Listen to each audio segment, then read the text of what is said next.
জামালপুরের সাদিয়া জাহান 7 মাসের এক কন্যা শিশু, কিন্তু প্রাকৃতিক নিয়মেই ব্যাঘাত ঘটিয়ে তারই গর্ভে বেড়ে উঠছে আরেকটি মানব শরীর।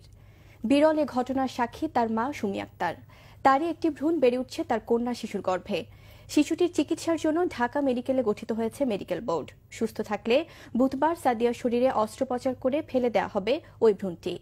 অপারেশন সফল হবে বলে আশাবাদ চিকিৎসকদের।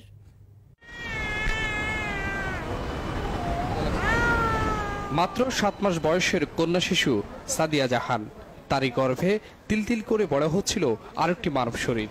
এতে অবাক শিশুটির মা সুমি আক্তার। বলেন, দিন যতই যাচ্ছে ততই শিশুটির পেট বড় হচ্ছে।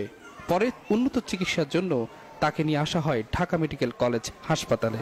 4 মাস বয়স যখন, তখন পেটের উপরে এতটুক চাকা বাসে ওঠে, মাঝে মধ্যে আর কি বাসে ওঠে, সবসময় বাসে না।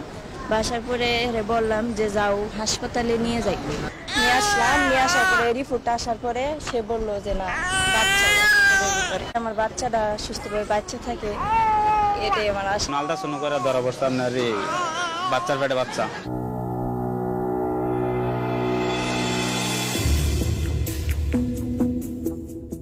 চিকিৎসকরা বলছেন, কখনো কখনো গর্ভধারণের 4 মাসের মধ্যে একটি ভ্রূণ আরেকটি ভ্রূণের মধ্যে ঢুকে যেতে পারে। ফলে প্রথম ভ্রূণটি মানব শরীরে রূপান্তর হলেও দ্বিতীয় ভ্রূণটি প্রথম শরীরের একটি অতিরিক্ত অংশে পরিণত হয়। একটি ভ্রূণ আরেকটি ভ্রূণকে আবৃত করে ফেলে এবং যেই ভ্রূণটা আবৃত হয় সে তখন তার বেঁচে থাকার জন্য সম্পূর্ণ নির্ভরশীল হয় প্রথম ভ্রূণটার উপর। তো যখন সন্তান ভূমিষ্ঠ হয় তখন আমরা দেখতে পাই যে একটি মাত্র সন্তান ভূমিষ্ঠ হয়েছে, তাহলে আরেকটি ভ্রূণ কোথায় গেল? সেটা কিন্তু ওই সন্তানের পেটের ভিতর তখন রয়ে যায়। তাহলে ইনশাআল্লাহ আগামী বুধবার আমরা ওর অপারেশন করব। বুধবার সফলভাবে অস্ত্রোপচারের মাধ্যমে শিশুটির শরীর থেকে অতিরিক্ত ভ্রূণটি অপসারণ করা সম্ভব হবে বলে জানিয়েছেন ঢাকা মেডিকেল কলেজ হাসপাতালের চিকিৎসকরা।